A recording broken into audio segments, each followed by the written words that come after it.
Hi everyone, and welcome back to our blog. I'm Kathy Schmidt, and one of the questions we're frequently asked by purchasers when we first meet is, why do I need a realtor? And if so, how do I find one?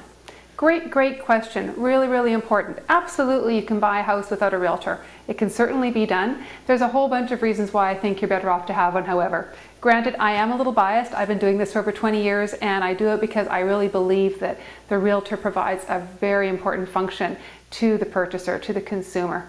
There's so many things that we can do to help you. Right now, of course, in today's world, information is everywhere. It used to be that the realtors held the information, and now the information is out there for you to gather, and that's great. But what does it mean? What does it mean to you and your purchase, all this data that's out there? The sales prices, the supply and demand, the inventory, the turnover rate. What does all that mean for you? And how do you write an offer to protect your best interests? How do you know what clause to accept from the seller and what to counter with? How do you have any sense of how to deal with those sorts of things? The way I look at it is this. I don't do my own dentistry because I don't want to get hurt. And that might seem a bit tongue-in-cheek, but honestly, I don't know what I don't know. And the thing with buying real estate is it's become a much more complicated process. And honestly, the average consumer really doesn't know what questions to even be asking. You need an advocate. You need an agent looking after you, in my opinion. So in addition to interpreting the data for the market as a whole, of course, a good realtor will help you interpret the data in terms of the value of the home that you're interested in to make sure that you don't overpay. Really important.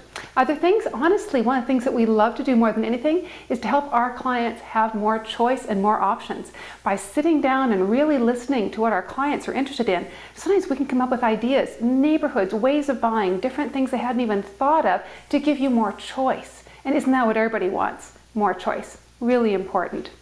Now, when it comes to finding the house that you do want to write an offer on, how do you structure that offer? What goes into the offer to make it appealing enough to the seller, but really protect your best interests? To negotiate so that you're getting what's most important to you, so that you're really protected.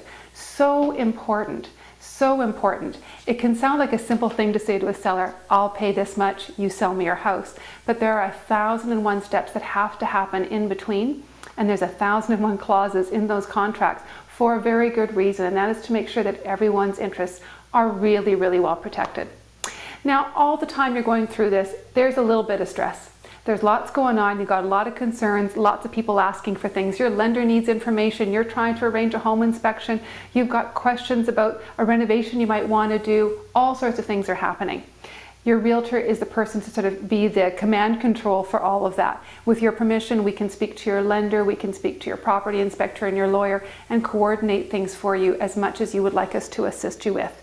Happy to do that, and that's a big part of our role. What we would love to be able to do is to keep that stress down as much as we can, the stress down and the excitement up.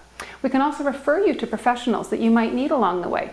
Again, inspectors, maybe you need some work done on your home. We often have some names of good people we can recommend that our clients have used in the past. Always up to you who you use, but it sure is nice to have that experience, that knowledge, and that support behind you. Now, when it comes time to choosing a realtor, I always suggest start with asking friends and family. Who did you hire? How did you find the experience? Did they stay in touch with you after possession day? Or did you feel a little bit, I got left once it was all done? You want a realtor who's going to stick with you. You may have questions that come after even you've moved in, and a good realtor will want to be part of that and make sure that you're really well settled into your home. Also, I really suggest interviewing a few realtors. I mean, the realtor that you choose is almost as important a decision as the house that you buy, because again, a good realtor is going to help you make the best purchase. So take the time to invest in meeting with a few realtors, find out what their philosophy is, how they like to work with their clients. Make sure you've got a really good match. You're going to be spending quite a bit of time together.